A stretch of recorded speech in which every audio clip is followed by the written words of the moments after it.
I accidentally discovered an explicit video of my fiancé cheating. In the video, Willow and Makoto were on top of each other. At the most intense moment, Makoto mischievously asked her, "Come on, tell me, who's better, me or your husband?" Before I could react, I heard Willow say, "Of course, it's you. I'm willing to have your child." I was burning with anger. I confronted Willow face to face, but she calmly replied, "Although I promised him I'd have his child, I also told him that I will only bear your child. The most I'd do is act as a surrogate for him. That's my bottom line." I was speechless and said, "So, I should thank you then." Chapter 1. Mr. Wong, are you really going to do this? Listening to the hesitant voice of my assistant on the phone, I held the phone calmly. I said, "Yes, please go ahead with it. Arrange a new identity for me in a month, so I can disappear and leave without a trace after faking my death." The assistant hesitated but still couldn't hold back.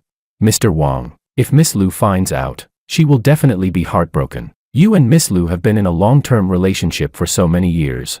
Do you really have to go this far?" When the assistant mentioned Willow Liu, a self-deprecating smile appeared on my lips. I said, "I'll handle things on her side. Just make sure you get this done.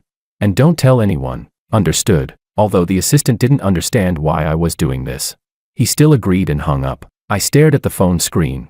And just then, a trending post on Weibo caught my eye. Heiress of Liu Corporation spends a fortune to buy the entire Love Island in her husband's name. I swiped and gently tapped the link. In the video, Willow, dressed in a high-end gown, with a beautiful face like March peaches, was smiling at the camera while introducing the current projects Liu Corporation is focusing on. She said, "This island has an excellent location and a pleasant climate. We plan to develop it into a natural resort and wellness destination. Once the project begins, the island will officially be renamed George Island, in honor of my husband, Mr. George." If this were the past, I would have been deeply moved by this video, but now, I only feel a sense of sarcasm. The comment section had already exploded, with everyone envying me for having such a wonderful wife. Someone commented, "Oh my god, I heard that CEO Liu and her husband have known each other for more than 10 years.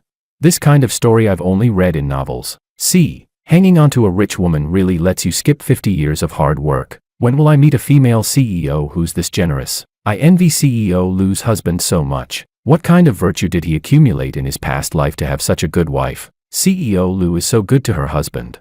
Buying an island is nothing. I remember last Valentine's Day, CEO Liu even rented out all the drones in the city, just to put on a drone performance for her husband. Through the screen, I could almost see their envious faces. I quickly scanned through the comments, but the bitterness in my heart began to spread. Yes, everyone knows Willow loves me. She fell for me at first sight in high school and pursued me relentlessly for 3 years. I was born poor, growing up in an orphanage, and only managed to study through hard work and scholarships. To outsiders, apart from my excellent grades and decent looks, I was from a completely different world than this young lady from the Liu family. But Willow Liu didn't care about the rumors outside.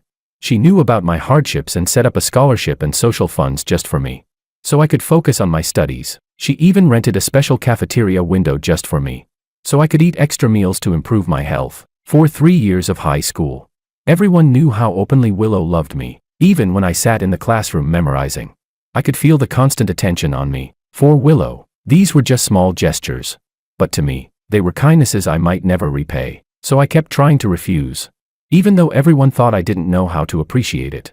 I didn't want to owe Willow so much, but Willow didn't give up. She took part of the money from her foundation and donated it to the orphanage I grew up in, promising that as long as the children from the orphanage wanted to study, the foundation would support them. I could endure hardship, but I couldn't take away the children's right to an education. To thank Willow, I started tutoring her, and over time, through constant contact, I gradually developed a hazy affection for this willful young lady, but our backgrounds were too different, and I never dared to take that step. After the college entrance exam, thanks to my tutoring, Willow and I both managed to get into the same university. She still pursued me openly and boldly, whether it was the special cafeteria window or the grand and elaborate celebrations on my birthday.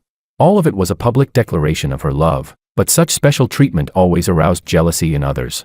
And during a study trip organized by the school, I was pushed off a cliff by one of Willow's suitors, and fell, breaking my leg in the foggy mountains. My phone had no signal, and my backpack was lost during the fall. If no one came to rescue me, I would have just waited to die. At the moment of my despair, a tall, slender figure broke through the fog, stumbling over to my side. That night, I finally agreed to Willow's confession, faced with a girl who was willing to come alone to rescue me. I could no longer refuse her. Chapter 2. This incident caused a sensation in school. And the story of the Liu family's young lady, a beautiful heroine rescuing the hero, became the talk of the town. Everyone was moved by Willow's love for me. And some even asked me for advice on how to find such a wealthy, beautiful, and devoted woman. I had once thought that I had found the most sincere and touching love in the world, to make myself worthy of Willow. I immersed myself in my studies, winning numerous awards and quickly entering the city's research institute at a young age, becoming the youngest rising star in scientific research. Over the years, I gave my all to Willow, doing everything I could to give her the best, even to better take care of her. I gave up my chance to go to City A for further studies, and chose to stay in South City to be with her. At that time, I thought we could be together like this until we grew old, until one day, I accidentally discovered Willow's affair, and her affair partner was none other than the man who had pushed me off the cliff, and had secretly orchestrated the bullying that almost cost me my life. When the truth was right in front of me, it felt like my heart was being ripped apart by something forcefully. I didn't want to believe any of it. Even thought maybe Willow had been forced, but when I saw the video from the dashcam, I had no choice but to accept this painful reality. The woman I was willing to protect with my life had betrayed our vows. Since that's the case, I had no choice but to leave. All the past kept flashing in my mind. I closed my phone and, in a self-destructive manner, opened the video that proved Willow's affair once more. When I first discovered this video, I had been so emotional that I only saw them kissing and quickly shut off the computer. This time, when I opened it again, I thought I was ready to leave Willow, and maybe my emotions would be calmer. But when I clearly saw the face of the man Willow was kissing, my breath became uncontrollably rapid. I would never forget that face, the man who bullied me, the one who almost caused me to die on that cliff, Makoto. My heart was pounding, and I forced myself to calm down, pressing myself to watch the rest of the video. Willow, I just want you to give me a child. We've known each other since childhood.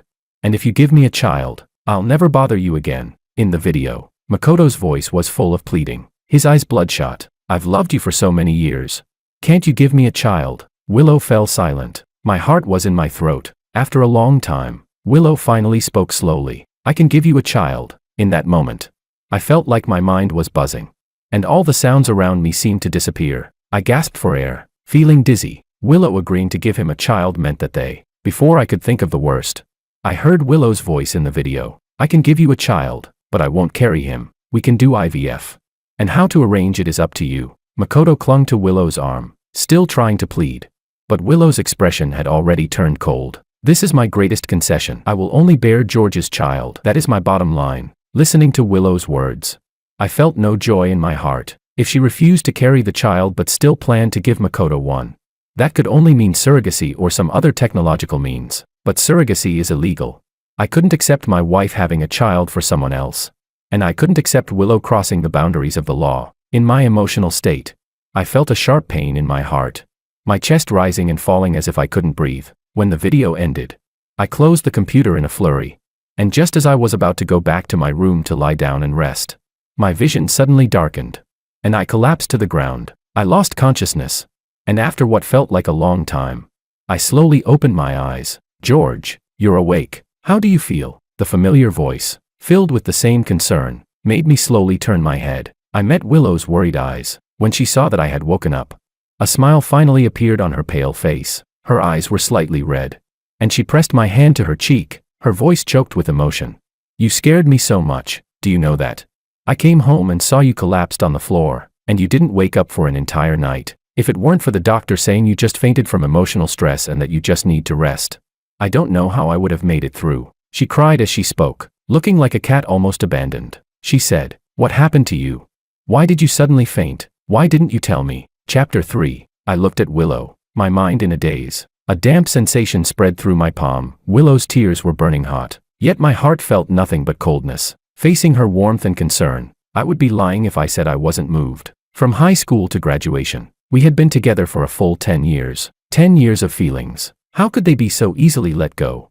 Even knowing that Willow had cheated, seeing her cry still made my heart ache uncontrollably. I'm fine. My voice was hoarse as I spoke slowly. Isn't the company really busy? You suddenly rushed back to stay with me, aren't you worried? Willow wiped away her tears and shot me a reproachful glance, saying, no matter how important work is, it's not more important than you. Honey, I can't live without you. Once I'm done with things, we'll go on vacation to George Island. I specially had that island built for you. You'll love it." As she spoke, Willow carefully picked up the warm bowl of porridge on the table and began feeding me. The love in her eyes was so intense, so genuine. I couldn't imagine how a woman, so deeply in love with me, could turn around and lie with another man. My eyes grew vacant, and after a long pause, I slowly spoke to Willow. "I have something to ask you. You must tell me the truth." Perhaps my fragile appearance made Willow uneasy, a sense of worry creeping into her heart. "What is it, George?" I opened my mouth, about to ask her if she was really with Makoto.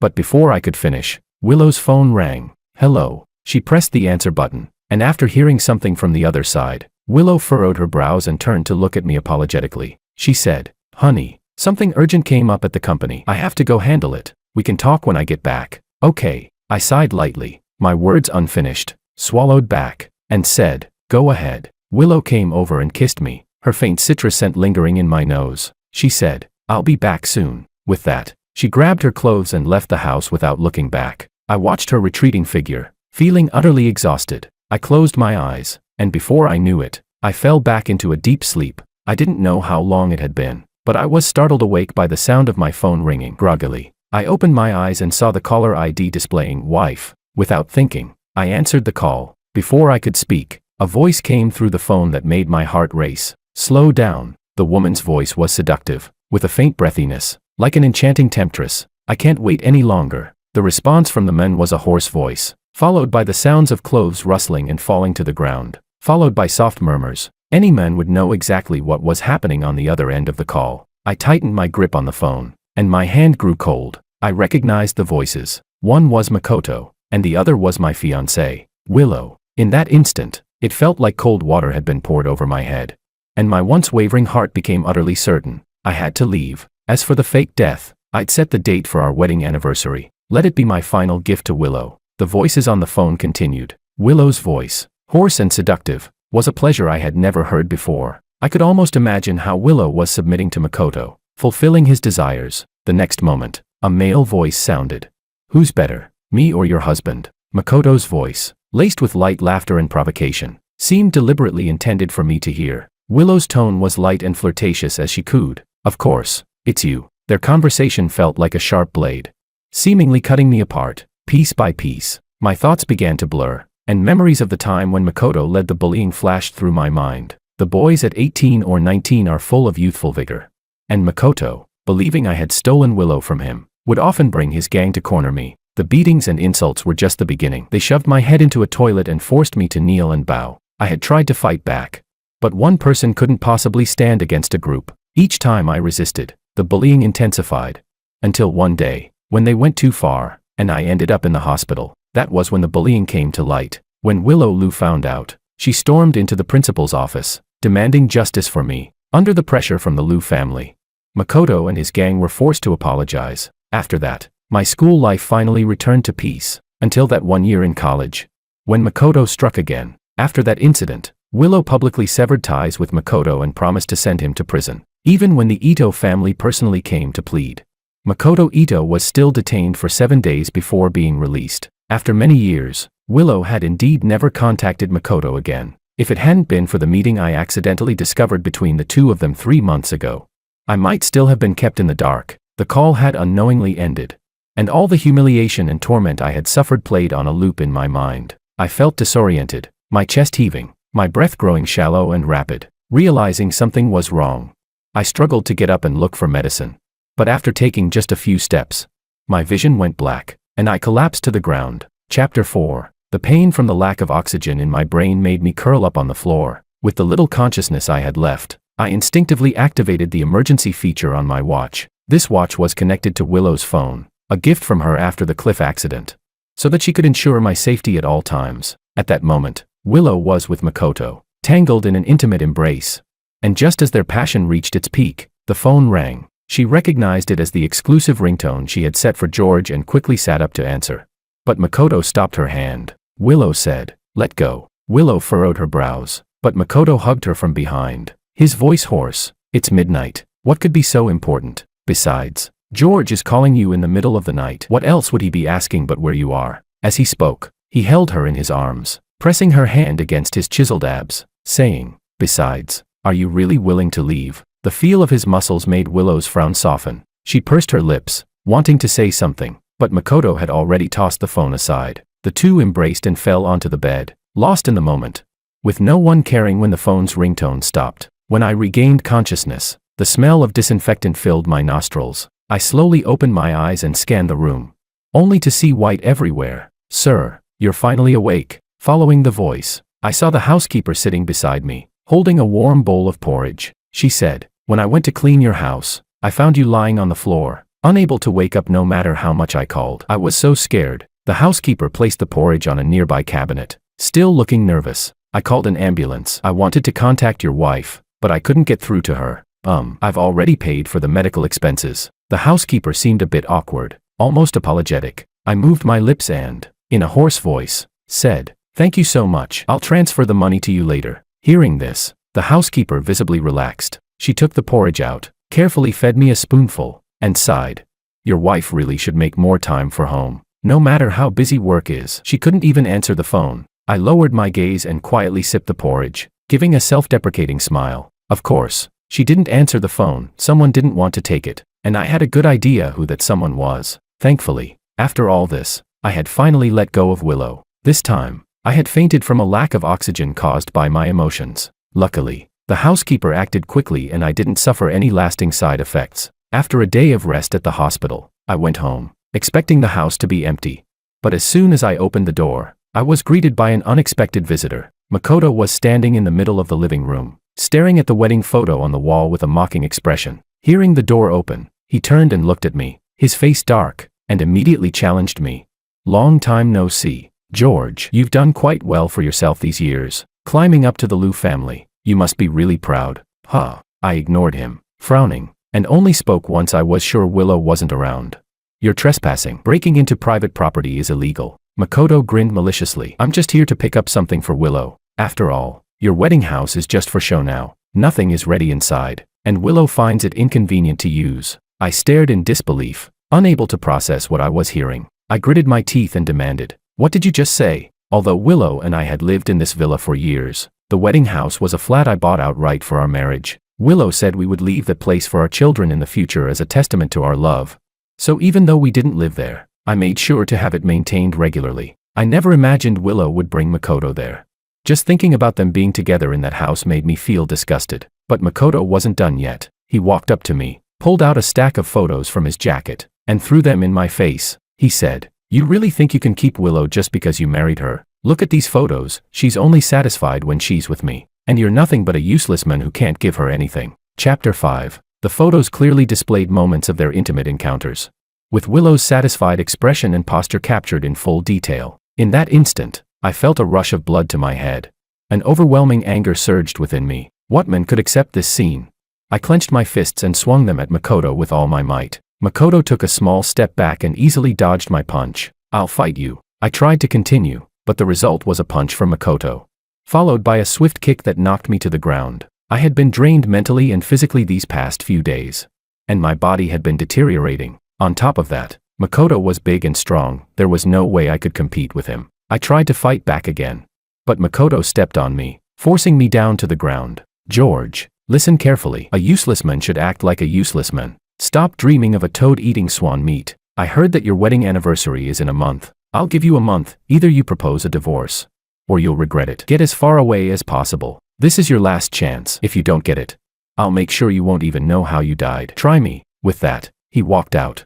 And before leaving, he waved his hand, saying, here are the photos. If they're not enough, let me know. I have plenty more. Haha. I dug my fingers into my flesh, and the fire of vengeance reached its peak. I returned to my room, ripped all the photos to shreds, and threw them into the fire, as if bidding farewell to the past. At the same time, my determination solidified. I wanted not only to escape, but to take revenge and uncover the truth.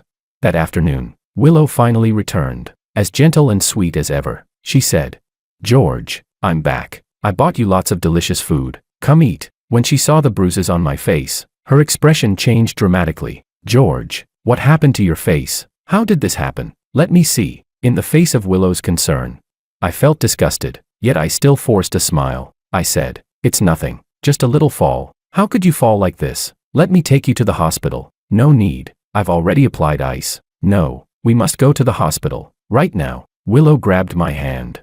But I instinctively shook it off, not because I didn't care, but simply because I couldn't stand it. I said, really, it's fine, I'm fine, and I don't have time to go to the hospital. Willow frowned slightly. No time. What do you mean? I forced another smile and said, I'm planning something for our wedding anniversary next month. I want to make sure you'll never forget it. A fleeting moment of guilt flashed in Willow's eyes, but it quickly disappeared. She said, all right, then I'll wait and see. By then, I'll be the happiest woman in the world. The following month. On the surface, I pretended to prepare for our anniversary, treating Willow with tenderness as always, but in reality, I was repeatedly checking the steps for my staged death. I needed to ensure there were no mistakes, because only then would I be able to get what I wanted. 3 days before the anniversary, I went to see my assistant again. Everything's ready, right? The assistant nodded firmly. Don't worry, Mr. Wong. Everything is prepared. According to the plan, CEO Lu will be waiting for you at the venue on the shore, and your ship will encounter an accident along the way. I've prepared the bloody clothes as well, ensuring everything is foolproof. Your new identity has already been set up, and the background is completely clean. No one will suspect you. I nodded and said, that's good. I'll give you a sum of money for your trouble as a thank you fee. The assistant shook his head repeatedly. No, I have just one request. Speak. I hope to stay with Mr. Wong from now on. Wherever you go, I go. I frowned slightly. Stay with me. Are you sure? I don't even know what will happen next.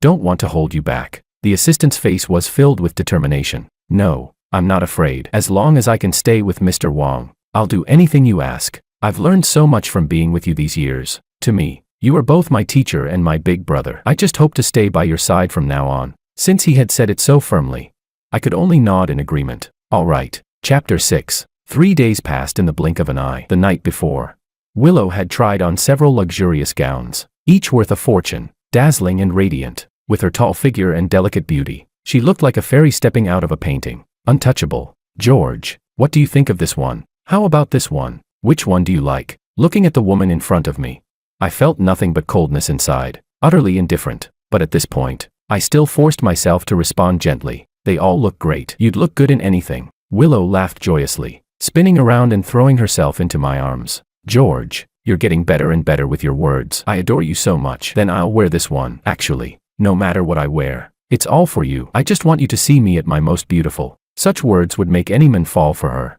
But all I felt was disgust. In fact, I almost wanted to ask, if all your outfits are for me, then who are you undressing for? Surely not for me. Then, Willow took a dazzling golden box. Opening it, inside lay a luxurious custom-made watch, set with 9 gemstones. She said, George, this watch is for you. I had it specially made. The 9 gemstones represent our undying love. It was hard to imagine undying love coming from Willow's mouth, because to me, it was nothing but laughable. It felt completely shallow. I also brought out the token I had prepared, a seemingly ordinary bracelet. I said, don't let its simplicity fool you. This bracelet is a piece of overseas black technology. It'll only break when I die. As soon as the words left my mouth, Willow immediately covered my mouth with her delicate hand. She looked terrified and said, don't say death. It's bad luck. Then, she stood on tiptoe, ready to give me a passionate kiss. But, as expected, I dodged it. I said, hurry and try on your gown. I need to try mine too. We're running out of time.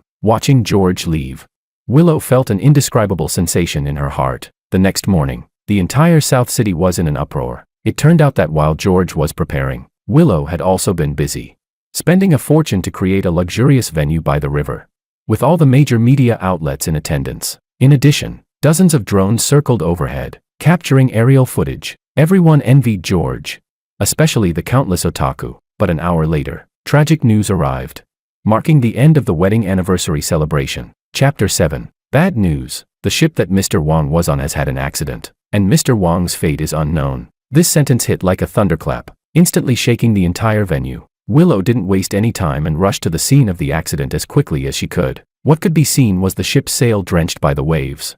The hull was covered in water stains, and the railing on one side of the deck had been broken. When she reached the gap, the signs of struggle were clearly visible, along with a blood-stained piece of clothing. These had all been prepared by the assistant beforehand. And as for the blood, it was naturally animal blood purchased from the market. The law enforcement officers had already sealed off the area. But only Willow was allowed inside the restricted zone, holding onto the railing with one hand. She barely supported herself as she was about to collapse, then burst into uncontrollable sobs. George, how can I live without you? Please come back to me. Today is our wedding anniversary. Don't leave me alone. I beg you. She cried so hard, gasping for breath as though she might faint at any moment. The law enforcement officers could only offer comfort. Ms. Lou, please control your emotions. We will do our best to recover him. Please give us some time. Willow grabbed one of the officers. Please, I beg you, save him. We'll do our best. Don't worry. At that moment, a tall figure stood in the crowd. It was Makoto, looking at the scene before him. Makoto's lips curled into a faint smile. He chuckled. Not bad. You even thought of ending it yourself. This makes it easier for me. Saves me the trouble. In the following days, law enforcement spared no effort in their search. But the result was nothing but disappointment. When the time surpassed the theoretical survival window, law enforcement had no choice but to announce my death to Willow. Additionally, the bracelet on Willow's wrist had shattered, which further convinced her of my death. In front of reporters and the media, Willow cried uncontrollably, even fainting several times. But when night fell and she was alone, a complex swirl of emotions filled her mind. At that moment, the door was pushed open, and a burly man walked in. Willow, no one will bother us anymore. Now we can live our little life. Willow instinctively turned her face away. In truth, her feelings had always been conflicted. On one hand, she was addicted to Makoto, and on the other, she felt guilty toward George and couldn't let go. It was this emotional struggle that led her to be so gentle with George, even buying an entire island as a form of compensation. Perhaps. Willow pursed her lips and said, George has only just gone, so shouldn't we? Before she could finish her sentence, Makoto moved in close, pressing her down onto the bed. He grinned wickedly. Shouldn't we? Shouldn't we try something new? That annoying guy is gone now. What are you still hesitating for? Do you want me to die too? Willow quickly reached out. Don't say that. Looking closely, her actions seemed oddly familiar. Makoto's smile deepened, and he wrapped his arm around Willow's waist. Before expertly removing her clothes, the room fell into silence. Meanwhile, I had already arrived at the East Market, next door to South City. Although the assistant reported that the staged death had been a success, there was no smile on my face. At that moment, I was staring at the custom watch Willow had given me, which even had the red hearts and signatures of both of them. Mr. Wong, are you all right? The assistant asked cautiously. I waved my hand, signaling him to leave. The assistant understood that I needed some time to myself and left, holding the watch in my hand. I felt a mix of emotions welling up inside me, but whenever I thought of those photos, the fire of vengeance would surge within me once again. This fire wasn't just for Makoto, but for that woman who had hurt me the most. Chapter 8. The next morning, when the assistant arrived at the hotel room, he was surprised to find that I was missing. Wong. Mr. Wong. He searched the room several times but couldn't find any trace of me. This is bad. At the same time, Willow was holding a grand funeral for me. As always, when it came to appearances, Willow always made sure everything was top-notch for me. All the major media outlets and reporters arrived, including some of the most influential business tycoons from South City. To say that this was the largest personal funeral in South City's history wouldn't be an exaggeration. As my widow, Willow was in charge of the funeral, and Makoto was by her side as a friend. After receiving the mourners and friends, Makoto suddenly pulled Willow to a corner. Before Willow could react, Makoto's hands began to wander over her body. He leaned in close, his deep and magnetic voice slowly whispering in her ear. Willow, you look really good in this outfit. It's making me lose control. Looks like tonight we can have some fun with this dress. Willow furrowed her brows. This is a funeral. Don't be inappropriate. It's disrespectful to the deceased. Makoto burst into laughter. Ha. Disrespectful to the deceased. Don't even bother. That guy's body isn't here. And even if it was, I'd still have my fun. He grabbed Willow's hand roughly, and his forceful actions left her unable to move. Soon, Willow started to feel a bit disoriented, even beginning to reciprocate his movements. At that moment, a shout echoed. What do you think you're doing? Both of them froze, quickly turning around to see a man with slightly graying hair. The man wasn't old, but his face and hands were lined with wrinkles, making him seem far older than he looked. Dean. Willow quickly stepped back, nervously adjusting her dress. The newcomer was none other than the head of the orphanage, Sean, and also the person George respected most. Miss Lou, what exactly are you two doing? Willow stammered. Well, before she could finish, Makoto stepped forward, his face full of disdain. What's it to you? Mind your own business. Dog chasing mice. Get lost. Sean's face turned completely cold. He frowned. What kind of language is that? I speak however I want. Got a problem with that? As things were about to escalate, Willow quickly pulled Sean aside. She said, "Dean, you've misunderstood. My friend was just talking to me about something. We didn't do anything. My friend's just like that, don't mind him." With that, she hurriedly left, her back full of guilt. In the days that followed, people gradually forgot about me, the top-tier researcher, and even forgot about the vows I had shared with Willow. As for Makoto, not only did he secure a formal partnership between his company and Lu Corporation, but he also swaggered into Willow's villa. And it seemed like everything had settled into place. Chapter 9. But even though everyone had forgotten about me, there was one person who hadn't, my assistant. He searched everywhere for any trace of me. But it was as if I had disappeared into thin air, without a single clue. "Mr. Wong, where are you?" A month passed in the blink of an eye, and just as the assistant was about to give up, I returned. Seeing me suddenly appear, the assistant's eyes were filled with confusion. He asked, "Who are you? Why are you looking for me?" "No, wait. Why do you seem so familiar? Have we met somewhere?" A familiar smile tugged at the corner of my mouth. I said, "Tom, have you really forgotten me? Didn't you want to call me Big Brother?" "How can a brother forget his own big brother?" The assistant froze, stepping back 2 paces in terror. "No, this can't be. You can't be Mr. Wong." In the past, I had a handsome, refined appearance, with a cool, aloof aura, truly a gentleman. But now, looking at myself, I had put on muscle, my skin had darkened quite a bit, and I wore gold-rimmed glasses, exuding the vibe of a business magnate. If anything had stayed the same, it was probably my deep, unwavering gaze. I smiled faintly and said, "There's nothing impossible about it. I just changed my haircut and switched up my wardrobe a bit." The assistant shook his head vigorously. "No, no, no. Your body shape doesn't match either. Your arms are at least twice as big now." I laughed and replied, "That's not important. If I'm going to start over with a new identity, the changes have to be big, or else I'd look like a clown." It was only after I spoke those secrets that the assistant reluctantly believed me. "Mr. Wong, where have you been this month?" I was going crazy with worry. "Your skin is so much darker now. And your arms, did you go through some intense training?" I gave a mysterious smile but didn't elaborate. In truth, it wasn't just intense training. This month, I had pushed myself to an extent that words couldn't even describe. But it was because of this that I had truly undergone a complete transformation. Alright, enough about that. Let's get to the real matter. How's everything with Lu Corporation? No one's noticed anything strange, right? The assistant shook his head. "No, everything at Lu Corporation is normal. Except," I asked. "Except for what?" "Except that Lu Corporation has officially established a partnership with Guangming Group. Other than that, nothing unusual." Even without the assistant saying it, I knew that Willow, Lu and Makoto's collaboration was inevitable. In fact, even if I were still around, I wouldn't have been able to stop them. The assistant said, "I think you should tell Dean Su about this." I asked, "What about the dean?" The assistant reported the events from the funeral truthfully. It turned out that the assistant had gone to the funeral to look for me and just so happened to witness that scene.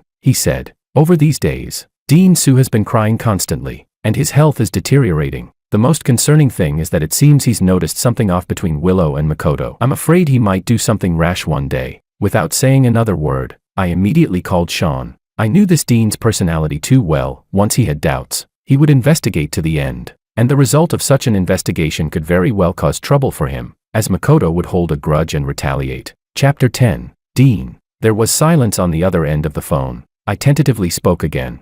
"Dean, are you still there?" To be honest, I was really worried I might frighten Sean into doing something rash. "Dean, please don't panic. Let me explain everything." It took a lot of effort, but I finally managed to convince him of the truth behind my staged death. However, I didn't tell him about Willow and Makoto, fearing that it might cause unnecessary trouble. Sean, with a face full of confusion, asked, "Wait, why would you go through the trouble of faking your death? What are you really after?" I sighed softly and replied, "Dean, I can't go into specifics, but I have my reasons. Please don't ask any more." "Well, alright, I won't ask, but you need to be careful. Willow and her friend seem off. At your funeral, I saw Willow and her friend acting strange. They kept exchanging glances, and they even touched each other. You really need to keep an eye on this. If Willow gets deceived and taken away, you won't even have a place to cry." I smiled bitterly and nodded. "I know. I'll be careful, but please, don't spread the word or investigate. I'll handle it. Also, please keep the secret of my staged death, and when the truth needs to come out, everything will be clear." Alright. After calming Sean down, I turned to the assistant. "Alright, we need to get to work. I'll investigate Lu Corporation, and you focus on Guangming Group. Let's see if these two have collaborated before. Remember, the investigation needs to be thorough and discreet." "Understood." Just as the assistant was about to leave, I called him back. By the way, don't call me Mr. Wang anymore. From now on, call me Big Brother Chan. The assistant furrowed his brows. Big Brother Chan. Exactly. From now on, my alias is David Chan. After a few days of investigation, we indeed found something fishy. It turned out that the two companies had already formed a partnership years ago. But it had been kept secret. Moreover, many of the projects had serious issues. The assistant spoke up. 3 years ago, the Food City project had huge problems. The compensation the residents received was drastically different from the numbers Lu Corporation had provided. And then there's the pedestrian street. He listed several projects, and the core issue behind each one was clear: greed. In other words, while the two companies appeared to be collaborating, most of the money had ended up in Makoto's pockets. I couldn't help but chuckle bitterly. Really stupid. They sold me out, and now they're counting money for the other side. The assistant hurriedly spoke. Mr. Wang. No, Big Brother Chan. Shouldn't we just hand over the evidence to Lu Corporation? Let them sort it out themselves. I waved my hand dismissively. Don't rush it. Right now, we're not even part of South City's business world. Why would they believe us? Besides, the evidence isn't strong enough yet. We need to refine it more. The assistant nodded thoughtfully. All right, we'll do everything according to Big Brother Chan's plan. I slowly stood up, my eyes sharp, carrying a sense of vengeful satisfaction. I said, it seems we'll need to pay a visit to South City's business world. Let's test the waters and see just how deep this goes. Yes. At that very moment, Makoto had just finished his passionate session with Willow, who was now sound asleep. Content. He got up, took a shower, and walked over to Willow's computer. With practiced ease, he entered the password and accessed the resource database, which was also the entire Lu Corporation's database. Chapter 11. After some searching, Makoto successfully accessed a project named Paradise Resort. The file not only included the project's phased planning, but also detailed the manpower, resources, and finances required for each stage, everything one could need. Makoto rested his chin on his hand, reading carefully, looking for an opportunity for himself. Paradise Resort was the largest resort project in all of South City, and many big shots had been keeping it on their radar day and night. But in the end, this project landed in Lu Corporation's hands. If he played his cards right, Makoto knew he could make a fortune from it. But just as he was getting excited, Willow's voice suddenly came from behind him. What are you doing? The sudden sound made Makoto jump, almost causing him to collapse to the floor. He wanted to quickly exit the system and close the page. But Willow was standing right behind him, leaving him no time to act. Before he could think of a way to cover up, she had already walked right up to him. How did you know my computer password? Makoto awkwardly cleared his throat. Well, I was looking at your phone the other day and happened to see the password in your notes. I just glanced at it, but I have a good memory, so I remembered it. Willow asked again. Remembering it means you have to log in, and you did it while I was asleep. What were you trying to see? A few piercing questions almost made Makoto want to die right then and there. His brain was racing, and he finally came up with a response. He said, Sigh, Willow, to be honest, I just wanted to see if there was anything I could help with. Take this Paradise Resort project. For example, I really want to help you, but I don't even know your exact plans. I can't assist you without that. Willow furrowed her brows slightly. Then why didn't you just tell me? Makoto sighed heavily. I know you're quite independent, so if I had asked directly, you wouldn't have told me the truth. That's why I had to resort to this. I'm doing this for your own good, so please don't be mad at me. Willow's suspicion relaxed just a bit. All right then, what did you find? One simple sentence made Makoto freeze. He had only looked at the files for a few minutes. What could he have found? Moreover, these were things he was supposed to send to professionals. Even if he stared at them for hours, it would be useless. But with Willow's sharp gaze, he had to make something up. He said, I found something. Funding is the biggest issue. Willow looked a bit exasperated and replied, Is that so surprising? We've already invested 50 million in this resort, but it's still far from completion. We don't even know how much more will be needed. I've already decided, 2 days from now, I'll attend the Orange Hotel Investment Conference and see if I can find a suitable investor. Makoto's eyes lit up, and he quickly straightened his posture. This is a small matter. Leave it to me. I'll go. You'll go. Yes, I'm an investment professional. You can leave it all to me. Besides, I've been in touch with a lot of investors recently, and this is a good opportunity to talk to them in detail. Willow thought for a moment and said, All right, I'll have Manager Law accompany you. Manager Law was not only the manager at Lu Corporation but also one of the veterans of the company. Having worked there for decades with a strong influence, Makoto wanted to refuse, but Willow had already made up her mind. She said, It's settled then. You'll go together in 2 days. Discuss everything with him. All right. The next day, Makoto went to meet the so-called investors. Though they were called investors, in reality, He was meeting with one of his former lackeys who had been unproductive. Makoto said, "Randy, did you remember everything I told you?" Randy scratched his head, a troubled look on his face, and said, "Boss, this might not work. You know my abilities. I don't understand investments. Besides, investments usually involve hundreds of millions, and I can barely scrape enough for lunch today." "You don't." Before he could finish, Makoto suddenly pulled out a stack of cash and handed it to him. Seeing the pile of red bills, Randy immediately shut his mouth. Makoto followed up. "You just need to do what I tell you. Don't worry about anything else. I've already spoken with the finance director over there. Lu Corporation's money will be in your hands." That's right, he planned to use Lu Corporation's own money to invest in Lu Corporation, making a quick profit. Randy quickly nodded.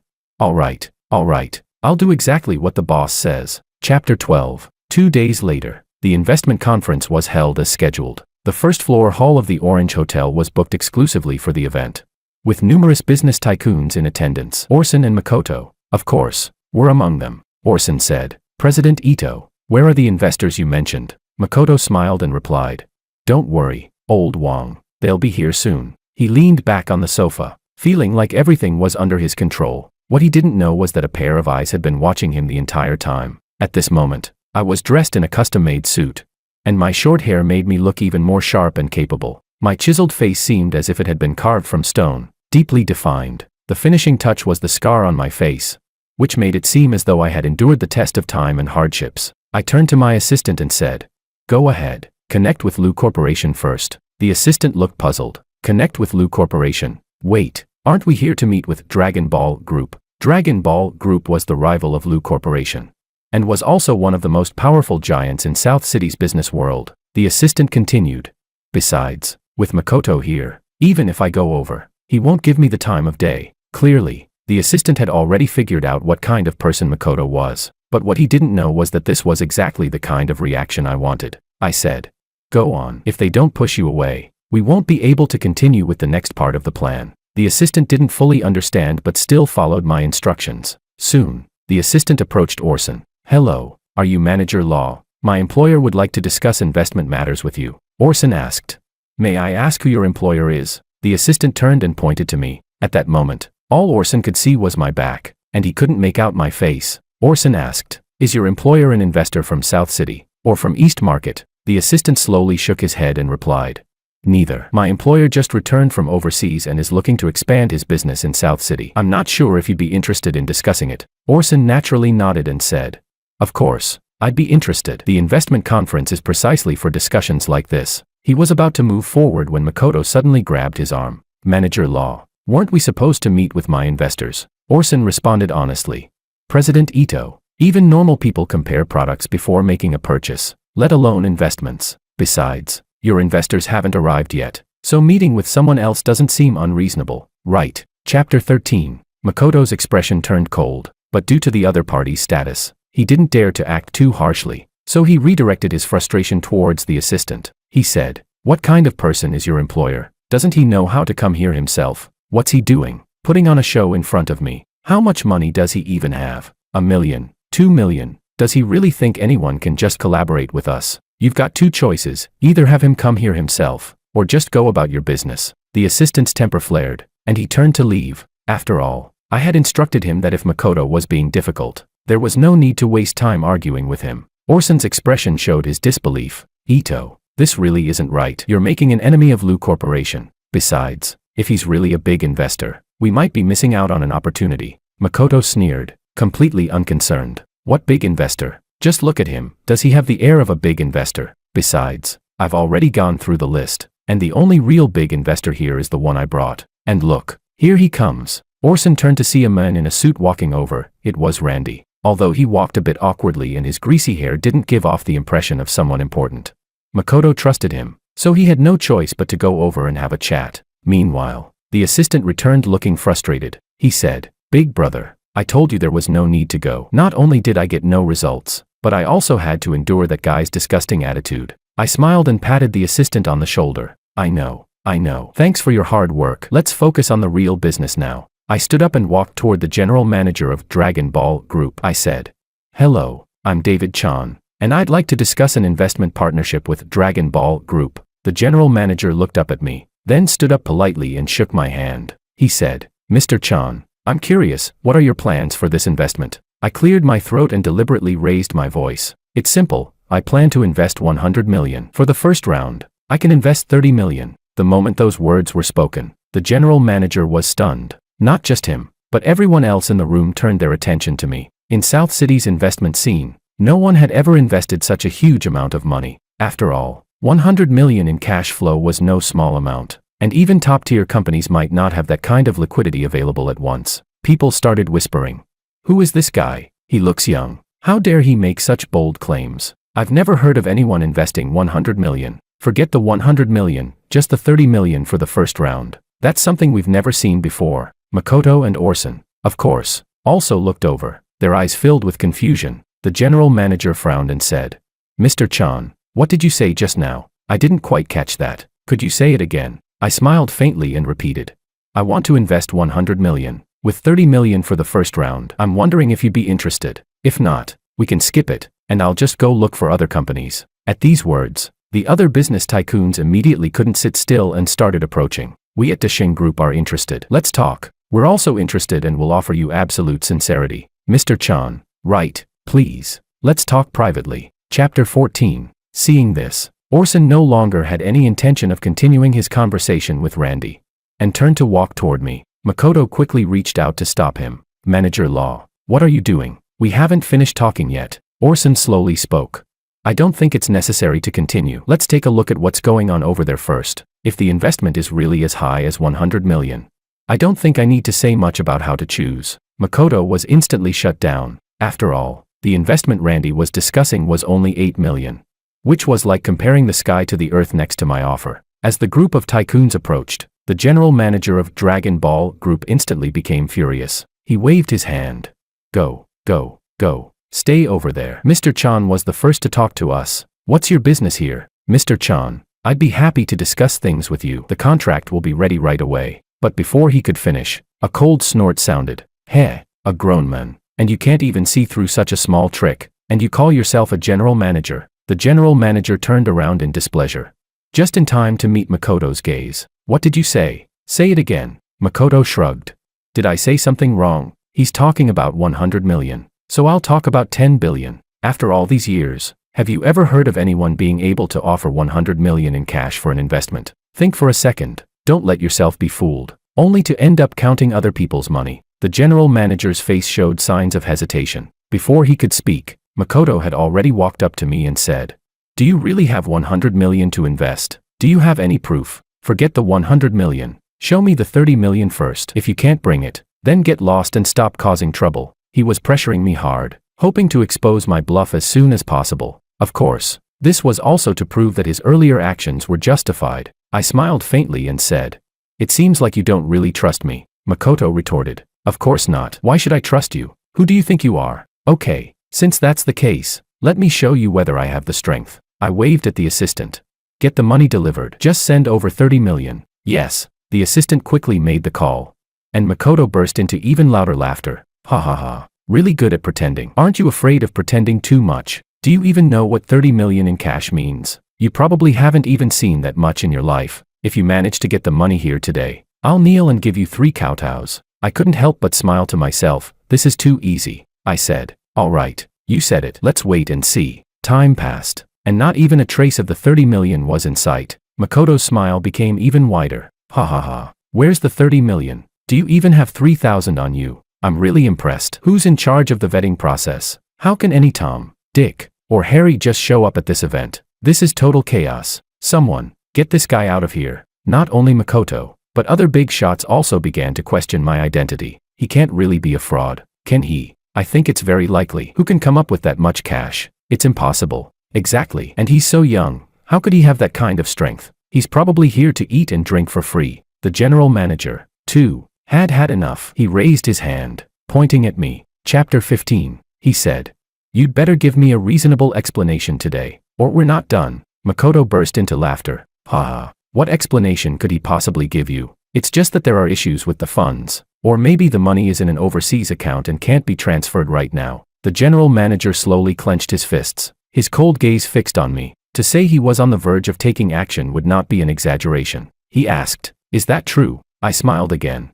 No, Of course not. Just give me 5 more minutes. The money will definitely be here. Makoto couldn't hold back anymore. Haha. 5 more minutes. Even if you had 5 days or 5 years, do you think you can get the money? Hurry up and kneel and apologize. Then get out of here. This is no place for you. Other tycoons also started to speak up, criticizing me. This is too much. I got excited for nothing. Sigh. I shouldn't have trusted him. He's too young. How could he be a big investor? Damn. How did such a disgusting person even get in here? Facing their criticisms, I remained silent, with only a faint smile on my lips, but the assistant couldn't take it anymore, and was about to step forward to argue. But I grabbed him and stopped him. He said, "Big brother, these guys are too much. Are you really just going to tolerate this?" I softly replied, "What's the rush? When the truth is revealed, we'll clear our name." That was the truth, without the facts. Their explanations would only appear weak and hollow. 5 minutes passed quickly, and soon, the two of us became the targets of everyone. Someone, get these two out of here. Where are the security guards? Hurry up and act. Don't let these two disturb our conference. Get them out. The crowd shouted, as if even one more second of me being there was an insult to them. A group of security guards quickly surrounded us. Just as they were about to make their move, a sudden sound of hurried footsteps came from outside. Turning around, a group of bank staff dressed in uniforms walked in, carrying a secure briefcase. When the group of workers entered the venue, the briefcase was placed on the ground. The leader of the group was none other than Luis, the vice president of Huiguang Bank. "Mr. Chan, here's the money you requested. We withdrew it overnight. Since we had to involve several branches, it took a little longer. Please forgive the delay." I smiled and waved my hand. "It's fine. It's fine. I'm just glad it's here. Let's open the case." As the case was opened, stacks of red bills of RMB gleamed, nearly blinding the onlookers. Some of the tycoons even slapped themselves in disbelief. People started whispering, "Am I seeing this right? Is this really 30 million in cash? Wow. I've never seen this much cash before." Yeah, looks like he wasn't lying. He really has the strength to back it up. Everything unfolded just as I expected. The doubts and mockery disappeared in an instant, replaced by astonished gasps. Makoto shook his head in disbelief. This can't be real. Where did this guy get so much money?" He urgently turned to Luis. "Vice President Luis, are you sure this is his money?" Luis casually replied. "Why, is it not? Unless it's yours." But Makoto was silenced once again. What he didn't know was that, over the years, in addition to receiving numerous research grants, I had made several successful investments both domestically and internationally, each one more profitable than the last. Forget 100 million. I could easily double that amount if needed. Chapter 16. I smiled at Makoto across from me. I said, "I remember we made a bet earlier. If I could bring the money, you'd kneel and kowtow 3 times. Well, the money is here now, so you can start." Makoto gritted his teeth, pointing at me and saying, "Don't push it too far." I shrugged and replied, "Am I pushing it too far? The deal was made between us in advance. You can't just go back on your word, can you? Or are you one of those men who speak nonsense?" Makoto's teeth were nearly grinding to dust, and all the pressure was now on him. But kneeling was impossible. He could only turn and walk away quickly. Meanwhile, the general manager extended his hand with a smile. "Mr. Chan, the earlier incident was just a misunderstanding. Now we can talk about cooperation." The other tycoons were not far behind, eagerly pushing their companies for the deal. "Mr. Chan, cooperate with us. Our sincerity far exceeds the others. Stay out of it. What makes you think your sincerity is greater than ours? Enough of the arguing. I'm taking Mr. Chan as my investor." The tycoons bickered, as if they were about to start a fight at any moment. Among them, the one most likely to secure the deal was, of course, the Dragon Ball Group. But my next words made the general manager want to curl up and disappear. I said, "But I no longer want to cooperate with Dragon Ball Group. I'd like to wait and see." The general manager froze. Why? Didn't we agree on this?" I raised an eyebrow and said, "Who told you we agreed? I only showed interest in cooperating. And besides, you don't even trust me, so I think it's better we don't cooperate." With that, I turned and walked away, leaving the general manager standing there, completely flustered. I'm not sure how much time passed, but eventually, the general manager slapped himself in the face. Damn, that idiot Makoto just ruined everything for me. He was so frustrated with himself, but there's no such thing as a pill for regret. After leaving the venue, the assistant spoke up. "Big brother, what should we do next? Should we go directly to Lu Corporation?" I shook my head and said, "Not yet. Our reputation is already out there. Now we just need to wait for the right price. Don't worry, Lu Corporation will come to us." I was right. The events at the conference quickly spread like wildfire, and Willow immediately summoned Orson to her office. She scolded him.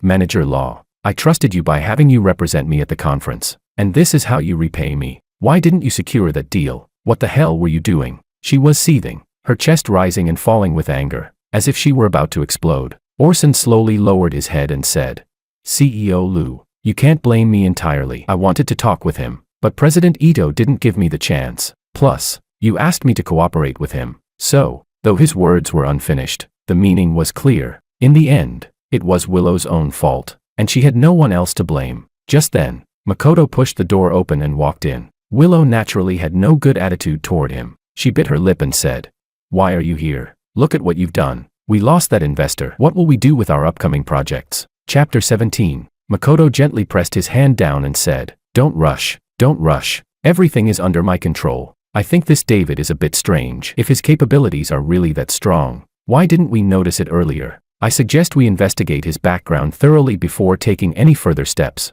Also," he hesitated. Willow asked, "Also what?" He said, "I keep feeling like I've seen him somewhere before, but I just can't remember where." Willow waved her hand dismissively.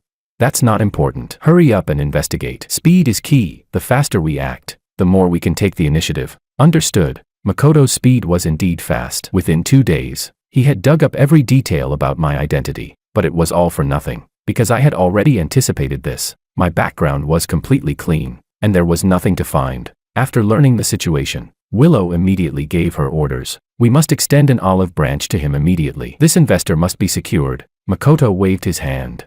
"Don't rush. If we don't act, no other company will either. Besides, that guy is arrogant and dismissive of everyone. He won't be interested in anyone else other than us." As soon as he finished speaking, Manager Law brought the bad news. CEO Liu. According to the latest reports, many executives from other companies have already approached David, including some major players. Not only that, it seems David is also open to discussing cooperation. Willow slammed her hand on the table, immediately getting anxious. "This is bad. Get the car ready. We need to go find him now." Makoto tried to speak more, but Willow didn't give him the chance and turned to walk away. Helpless, he could only follow behind. In the car, Makoto kept talking. "There's no need to rush. I don't believe that so many companies are actually chasing him. Slow down. We still have time." But as soon as they arrived at the hotel lobby where George was staying, Makoto instantly fell silent. The hotel lobby was already packed with business tycoons. Top groups like Dashing Group and Huasher Group were all present. Thinking about Makoto's earlier words, he now felt like a clown. After some investigation, it was learned that George was currently in his room discussing matters with Dragon Ball Group, while the others had to wait in the lobby. Willow silently cursed under her breath. Manager Law said in a heavy tone, "This is bad. Dragon Ball Group beat us to it. The stakes they've put forward are definitely not low. We're bound to fall into a passive position." Makoto tried to speak up, but he realized it seemed there was no place for him to do so. At that moment, I exited the elevator and walked straight toward the entrance. A group of business tycoons immediately gathered around and asked, "How did it go? Didn't negotiate successfully? If not, why don't you talk to us and me? I'll offer more sincerity than Dragon Ball Group." Facing these questions, I was indifferent, but my peripheral vision caught Willow in the distance. Seeing that familiar face, countless memories surged to the forefront of my mind. Although she had betrayed me, and I had returned for revenge, seeing her again still stirred something within me. But not long after, that feeling was shattered by Makoto. That guy only made me feel disgusted. Arriving at the hotel entrance, I got into the car. I said, "Everyone, for now, I just want some peace and quiet. We can talk about the investment later." I signaled to the assistant to start the car, and with a rev of the engine, we drove away. Willow had originally wanted to express her sincerity,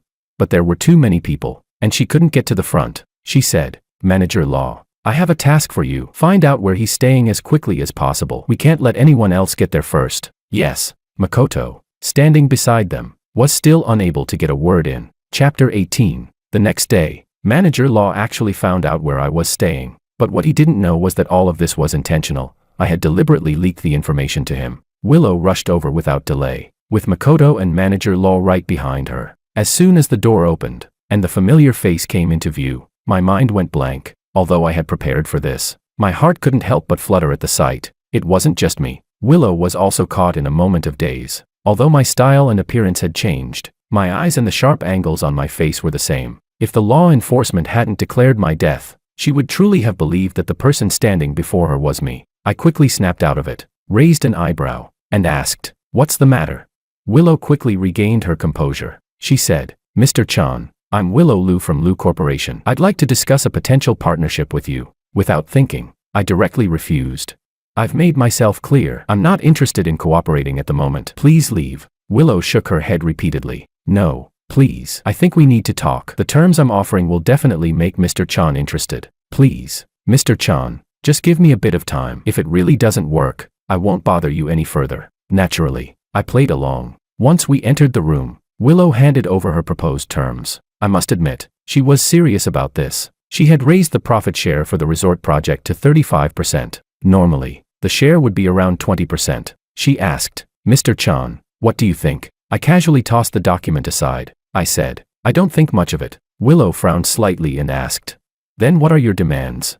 I said, it's simple. I want full control over this project. You can arrange a position for me, like deputy manager or something. I paused for a moment and continued. Also, this gentleman must fulfill the bet we made that day. I pointed at Makoto. Makoto was instantly furious. He shouted, you're crossing the line. Willow furrowed her brows again. She asked, fulfill the bet? What do you mean? Manager Law spoke up to clarify. When he learned that I wanted Makoto to kneel and kowtow 3 times, Willow was clearly conflicted. She said, Mr. Chan, I can let you take control of this project, but as for the bet, let's forget about that. After all, it was just a joke. There's no need. Before she could finish, I raised my hand and interrupted. I don't think it was a joke. A bet is a bet. If you can't lose, why make the bet in the first place? If this gentleman is really unwilling, then forget it. I'm not someone who forces others. I waved my hand, signaling for the assistant to come over. I said, contact Dragon Ball Group and tell them I agree with their terms. Have them bring the contract over. Yes. Just as the deal was almost in my hands, Willow immediately panicked. She said, wait, let's talk this through. I lazily crossed my legs. I said, it's time to start. Makoto clenched his teeth, feeling as if his face was being dragged across the ground in humiliation. Chapter 19. In the end, Makoto still bent his knee. There was no choice. For the sake of his ultimate plan, he couldn't afford to fall out with Willow just yet. I laughed loudly. Haha. Then it's settled. In a few days, I'll join Liu Corporation. Back in the room, Makoto was furious, smashing and throwing things as the anger inside him wouldn't subside. Willow sighed helplessly. Sigh. This was the only way. I hope you can understand. Makoto spat on the floor.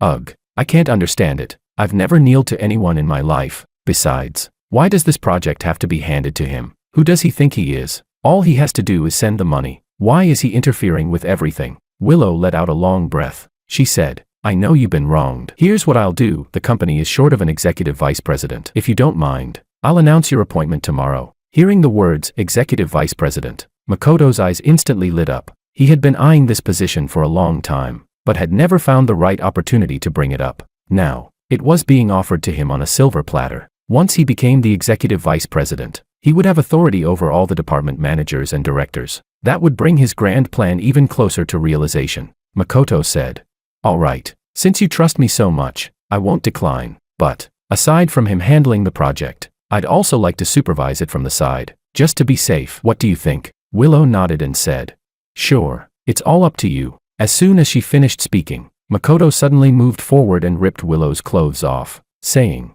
my anger's a bit much right now. You need to help me cool off. A hint of shyness flashed across Willow's face, and soon, the two of them were caught up in a frenzy once again. Not long after, Makoto walked out of the room shirtless. He went to the balcony, smoking a cigarette as he made a phone call. He said, go teach the kid a lesson, but remember to disguise yourselves well. Don't let him figure it out. Also, don't kill him. Just break his legs for me. Yes. After hanging up, a ruthless glint flashed in Makoto's eyes. He ground his teeth and muttered, you like making me kneel? Huh? Well, I'll make sure you never stand again in your life. At that moment, I was sitting in the car, thinking about my next move. Suddenly, the assistant slammed on the brakes, and the tires screeched loudly against the pavement. Luckily, we had our seatbelts on, or we would have both been thrown out of the car. The assistant cursed.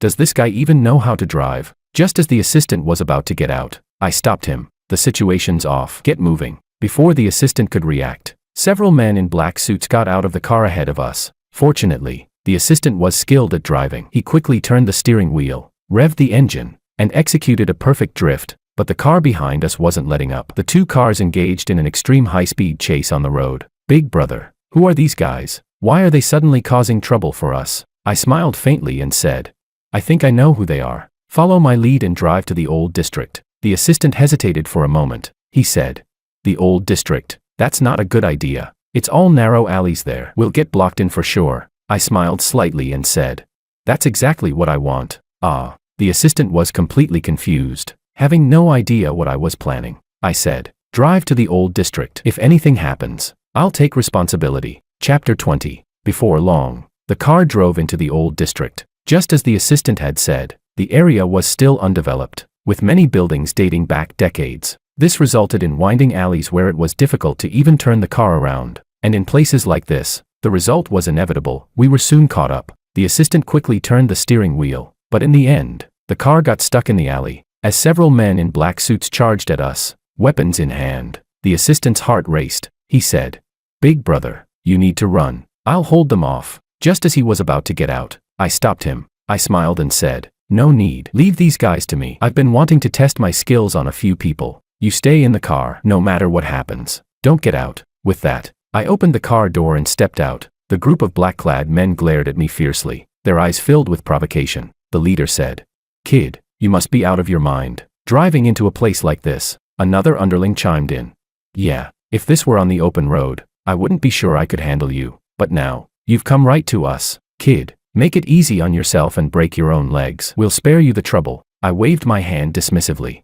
Just do it already. Stop talking. As they were about to move in, the assistant suddenly blocked me. Take it out on me. Don't touch my big brother. I felt a mix of appreciation and helplessness. I gently pushed the assistant aside. I said, I told you it's not your problem. Go sit in the car and rest. I'll take care of them. But, no buts. Watch me. With that, I rushed forward, my speed like lightning. Before the men could react, I had already reached them. Then came an overwhelming one-sided slaughter. These so-called tough guys were like chicks in front of me, completely unable to fight back. To put it bluntly, this was a perfect case of dimensionality reduction. The scene quickly filled with cries of pain. Ah, it hurts. My leg. Please stop. We can talk. Before long, all of their legs were broken, and one by one, they knelt on the ground, no longer showing any of their previous arrogance. I smiled and asked, weren't you guys going to break my legs? Why are you already out of breath? You have this little bit of strength and still want to cause trouble. You must be tired of living. The men begged for mercy.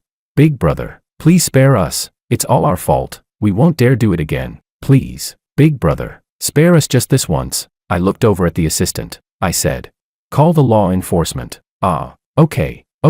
The assistant, finally realizing what I meant, dialed the law enforcement number. After handling the situation, we got back in the car. The assistant couldn't stop talking. Big brother, when did you become so strong? You're like the demon king descended from the heavens, truly a god among men. Is this the result of your devil training from last time? You're so cool. How did you train? Can you teach me some moves? I smiled mysteriously and said, just drive. If necessary, I can teach you a few tricks. Okay. Upon learning the news, Makoto was alarmed and quickly ordered that all ties between him and his underlings be severed, including their accounts. He instructed, go visit them at the law enforcement. Keep an eye on them. If they dare say anything more, they can start preparing to collect their parents' bodies. Chapter 21. After hanging up the phone, Makoto was so angry that he almost smashed everything in his room. But since Willow was still resting and he couldn't disturb her, he had to go to the garden to vent his frustrations alone. Damn it, where did this guy come from? Always getting in my way. Just wait and see. I want to see who will be laughing in the end. 2 days later, Makoto woke up early and went to Lu Corporation. This was the first time he came to the company since becoming the executive vice president. His goal was clear. He went straight to the security team. The team leader was a bald man, with a shiny head, and was nicknamed Big Bald Egg. When the team leader saw Makoto Ito, he greeted him with a smile. Isn't this Vice President Ito? What brings you, the big boss, to my little temple? Are you not welcoming me? No. How could I dare? But next time, you should let me know when you're coming, so I can personally welcome you. Makoto waved his hand.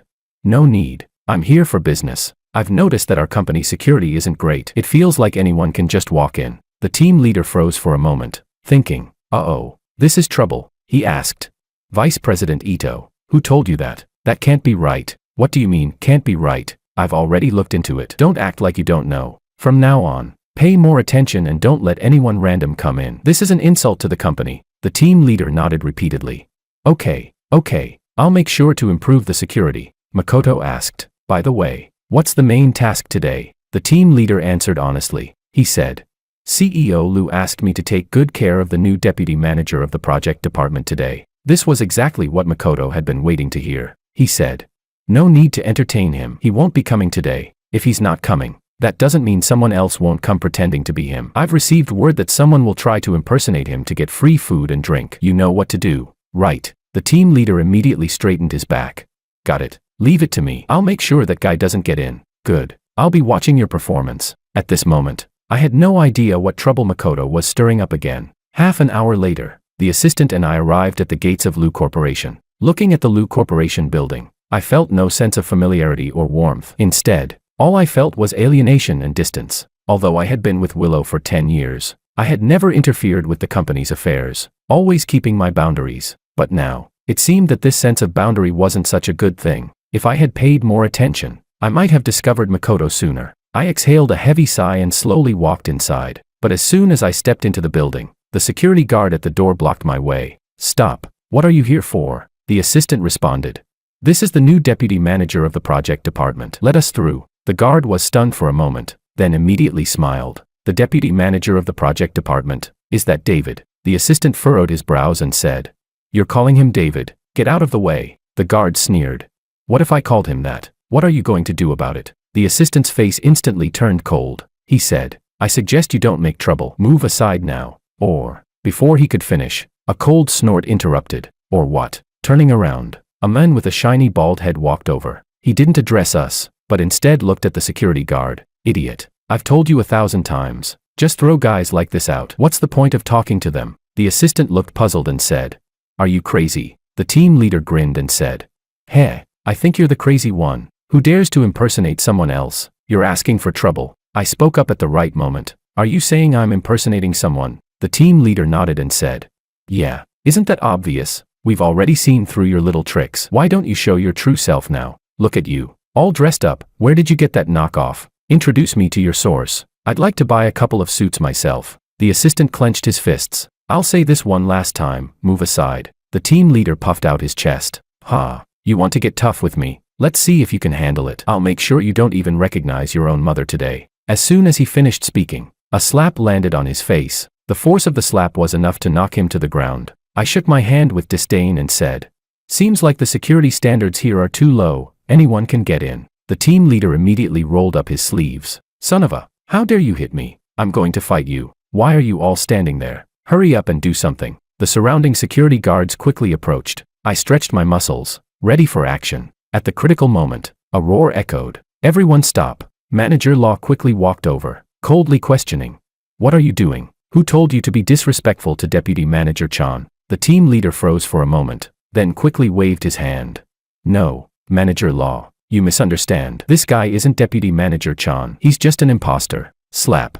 Another loud slap rang out. Manager Law had a violent temper and didn't tolerate him at all. Manager Law angrily said, "Shut your filthy mouth." He then walked in front of me and gave a slight bow. "Deputy Manager Chan, it's our mistake, and we've frightened you." I replied, "It's fine. I didn't lose anything." Now the team leader was getting anxious. He said, "No, this can't be right. It's impossible for him to be the real one. I just received news this morning that Deputy Manager Chan isn't coming, and it's an imposter here." Manager Law gave him a displeased look. "Whose news are you talking about?" The team leader began to say, "It's from Mako." Before he could finish, a figure dashed over. It was Makoto. As expected, the team leader was slapped twice again, then kicked to the ground. Makoto angrily shouted, "What the hell is wrong with you? Are you blind? You can't even recognize Deputy Manager Chan. You should donate those eyes." The team leader covered his face, looking aggrieved. He said, "Vice President Ito, it's not my fault. It's you." Before he could finish, Makoto slapped him again. He cursed, "Did I not teach you properly? Such small matters, and you make me explain them to you. What the hell are you even doing?" The team leader had now suffered his fair share of punishment. Being beaten by 3 people in turn, he'd probably never forget this for the rest of his life. I quietly watched this spectacle, already knowing who was behind it all. Seeing that the team leader was nearly beaten to death, I raised my hand and said, "All right, Vice President Ito, I'm fine. Let's call it quits." After speaking, I turned and walked away, not wanting to stay any longer. Once I left, the anger in Makoto's eyes intensified. Arriving at the project department, I was momentarily stunned by the scene before me. Well, is this the project department? If I didn't know better, I'd think I had walked into a wonderland. Chapter 22. Looking around. The project department was filled with smoke, and I even began to wonder if these employees could even see their computer screens. No, wait, they weren't even looking at the screens. That's right. One by one, they were sitting at their desks, either playing on their phones, watching videos, or sleeping with their heads on the desk. Not a single person was working properly. I looked at Manager Law in disbelief and asked, Manager Law, you're not joking, right? This is really the project department. Manager Law nodded. Yes, this is the project department. I frowned and said, what kind of joke is this? Which project manager would allow this? This place is worse than a talent market. Manager Law sighed helplessly. You don't know, but these people are distant relatives of Willow. Young CEO Lou specifically ordered that they be well taken care of. Plus, the department head is Willow's uncle. So, he trailed off, but I already understood. In the past, I never paid attention to the affairs of Lou Corporation, so I didn't know about these parasites. I took a deep breath, bracing myself, and walked into the project department. The assistant shouted loudly, "This is the newly appointed deputy manager of the project department. Everyone, please pause your work or your games." As expected, no one paid him any attention. Everyone continued as they pleased, doing whatever they were doing. The assistant wanted to say more, but was suddenly choked by a cloud of smoke, quickly running out of the department. I wasn't any better off, and within 2 minutes, I had to retreat as well. I said, "What kind of place is this? How am I supposed to work here? Is there not a single normal person in the whole department?" Manager Law responded honestly.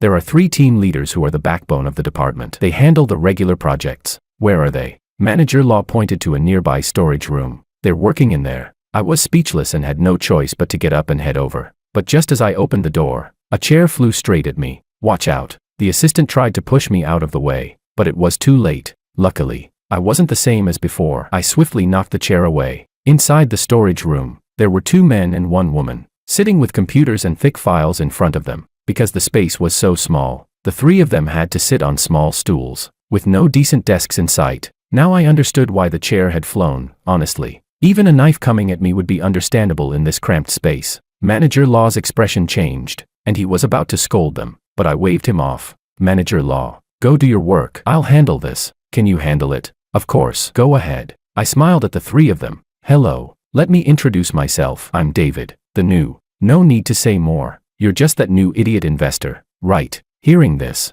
I was momentarily stunned. "I'm the idiot investor." A large, burly man stood up. He said, "Yeah. Who else would be dumb enough to throw millions into a project department like this and then take a deputy manager role? If you're not an idiot, then who is?" This man was Pat, known for being blunt and not holding back. The other 2 were Daniel and Santiago, the 3 team leaders of the department. I awkwardly cleared my throat and said, How are you guys working here? Why are only the 3 of you here? Where are the other employees?" "Heh, the employees are obviously slacking off over there. Why else would they be with us?" "Yeah, where else would we be working? At your house. Doesn't matter. We've already decided. We're quitting after today. Who wants to stay in this shitty place?" I could tell that the 3 were already fed up, so I immediately assured them, "Don't worry, I'm here to help you out. I'll make sure you get what you deserve." The 3 of them froze, then laughed lightly. "Heh, you really know how to talk big. You don't even believe the words coming out of your own mouth. You're going to help us? Who do you think you are? Yeah,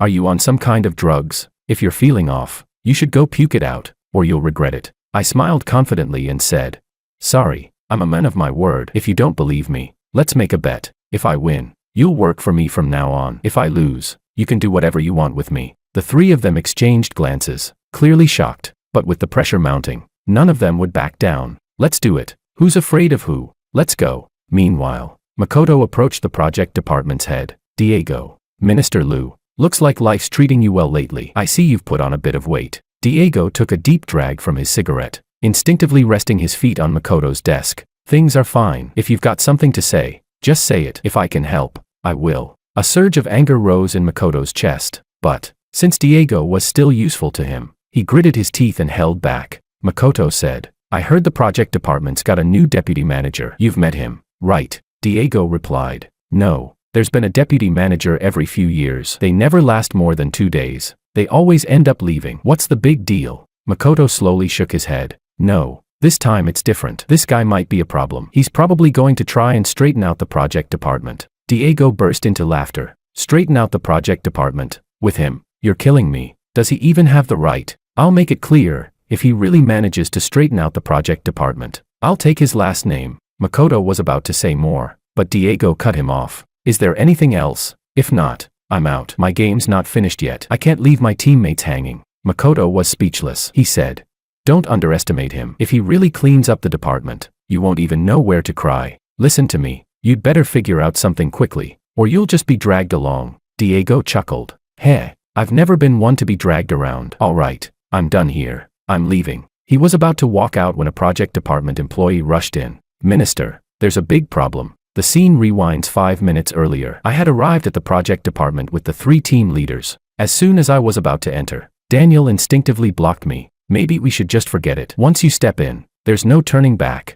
Santiago nodded slightly. Yeah, the project department's already beyond saving. No one can fix it, not even you. You might as well quit while you're ahead. Pat, standing to the side, continued to stir the pot. Don't be like that. If he wants to go, let him. Otherwise, he'll just lose the bet. He just doesn't like losing. We can't take away his chance. I smiled calmly. That's right. I've come this far. Might as well give it a shot. With that, I pushed open the project department's door and, without hesitation, drew a steel rod from behind me. Chapter 23. A few minutes later, Diego rushed to the project department in a hurry. Along the way, he had already thought of everything. As long as that so-called minister dared to make a move, he promised to make him leave with his tail between his legs. All right, David, you dare to cause trouble in my project department. I think you're tired of living. He stopped mid-sentence because the scene before him was not what he had imagined. The staff of the project department were all working diligently, sitting in front of their computer desks, their fingers frantically tapping on the keyboards. Not only that, but the windows were open, and the previously smoky, mystical scene had completely disappeared. He instinctively glanced at the sign at the door and muttered to himself, is this really the project department? Just then, a cheerful laugh came. Haha, of course, it's the project department. It was me, followed by the 3 team leaders and assistants trailing behind me. Diego's face changed. He said, didn't you want to cause trouble here? I shrugged and said, unjustly accused. I just got appointed today. How would I be foolish enough to cause trouble? Besides, look around. Everyone's working peacefully. Does this look like trouble? Diego looked around, and indeed, there was no sign of any disturbance. He turned around and slapped his assistant across the face. Tell me, what is this about? The assistant, now completely confused, had no idea what was going on. He said, I don't know. I really saw him walk in with a stick earlier, and his posture clearly seemed like he was about to make a move. I rushed to inform you at that moment. I didn't know it would turn out like this. Diego couldn't be bothered with him and turned his gaze to the project department staff. What are you all doing? Who told you to work? Did you all take the wrong medicine or something? Stop whatever you're doing and go back to your tasks. I'll only say this once. His words fell flat, like pebbles dropping into the ocean, not stirring even the slightest ripple. No one even glanced at him, continuing with their work as usual. Diego's face turned green with anger. He said, all right, so you all want to revolt? Huh, believe it or not, all I need is to give a word, and I can have finance stop your salaries. Then you'll all be drinking Northwest winds. I walked up with a smile, pulling Diego aside. I said, all right, Minister Liu, calm down. Let's talk things through. I know you're feeling unbalanced right now, but you have to accept this fact. You've been completely sidelined. When Diego heard the words, completely sidelined, his body shook violently. Damn it, he just went out for tea, and when he came back, he'd been sidelined. What kind of nonsense was this? Before he could react, I continued. I've personally paid these people 10 times their previous salary. Do you think you can still convince them? Of course, if you want 10 times the salary as well, I can give it to you right away, but on the condition that you stop causing trouble. Not only that, but you all have to listen to me. Do whatever I tell you to do, or you'll have to leave the project department. Diego froze for a moment before laughing out loud in anger. He said, hey, leave the project department. Do you think you're somebody? I've been here for so long, and no one has ever dared to say I should leave. Besides, do you know the relationship between me and President Liu? Believe me, with just one word, I can make you leave. The corners of my mouth curled into a slight smile. I said, of course, I don't believe you. I don't know what your relationship is, but I do know that Liu's group really needs my investment right now. As the largest investor in Liu's group, if I tell President Liu to make you leave, do you think she'll agree? Diego's heart sank. He had nothing more to say. He and Willow Liu were just distant cousins. While I was the largest investor in Liu's group, everyone knew what choice would be made. I patted his shoulder and said,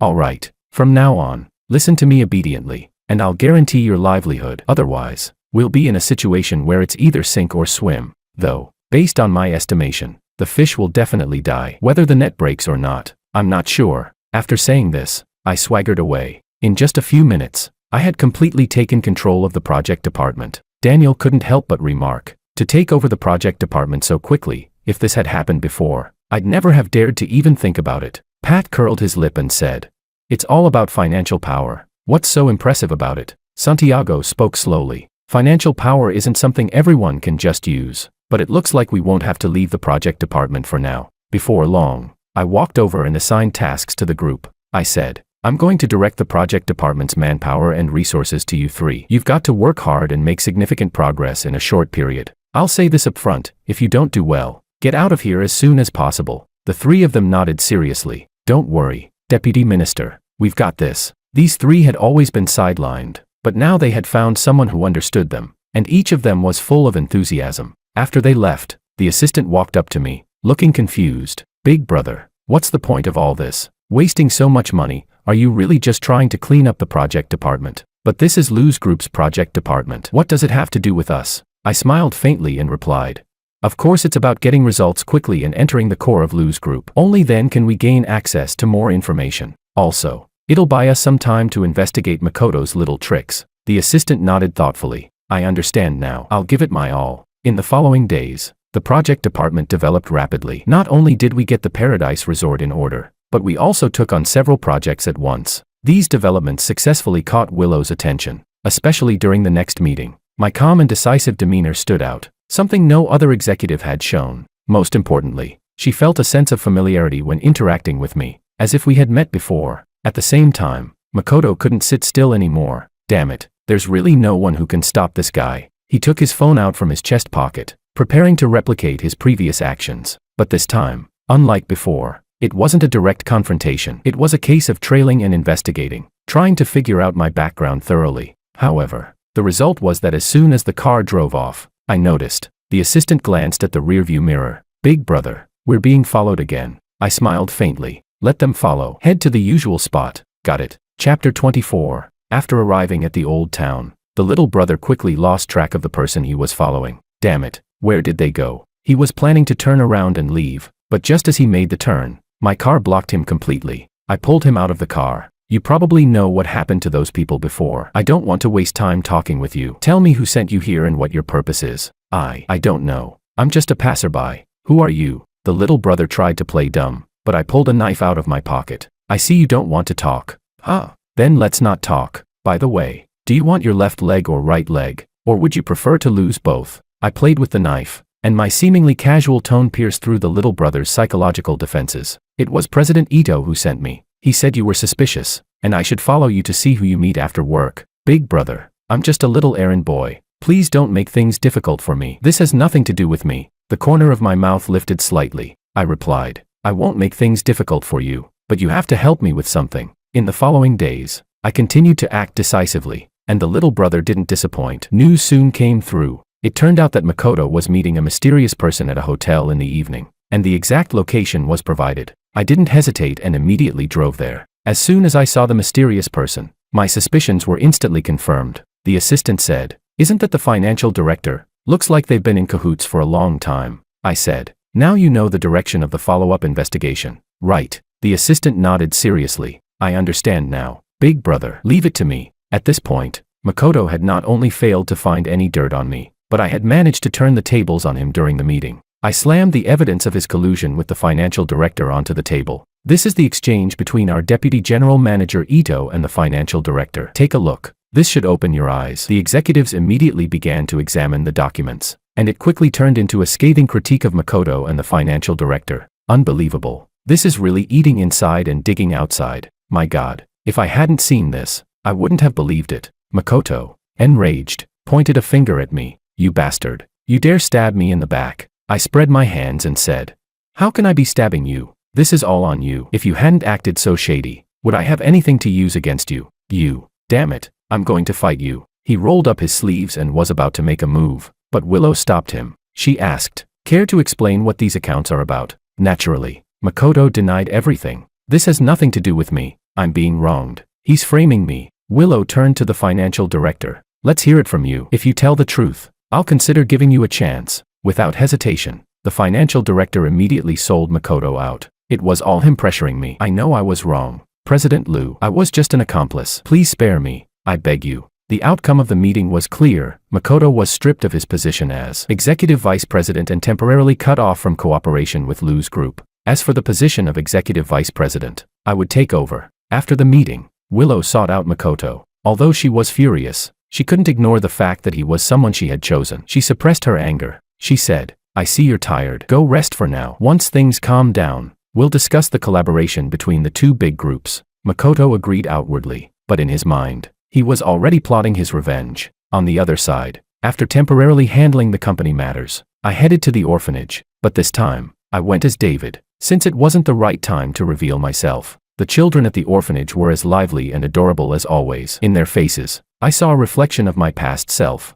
After a bit of playtime, the director called me into his office. He said, there's something I don't know if I should bring up. I smiled faintly. I said, Director, what's between us that you can't say? Just speak your mind. Well, I won't hide it anymore. Do you remember the funds that President Liu donated to the orphanage years ago? I've done some investigating recently and found that part of the funds wasn't used for the children's education and living expenses as intended. Instead, they were secretly diverted. My resources are limited, so I need you to investigate and find out where these funds really went. A flash of malice crossed my eyes when I heard that. If they could embezzle even these funds, that person's conscience must have been eaten by dogs. Don't worry, Director. Leave it to me. Just then, a staff member rushed in. Director, Ms. Liu is here to visit the children. Hearing that Willow had arrived, I instinctively thought of leaving, but it was too late. When she saw me, Willow's face was full of surprise. She asked, what are you doing here? I awkwardly cleared my throat. Well, I just thought the children at the orphanage were too pitiful, so I donated some money to them. I came today to check on them. Willow noticed something was off and wanted to ask more questions.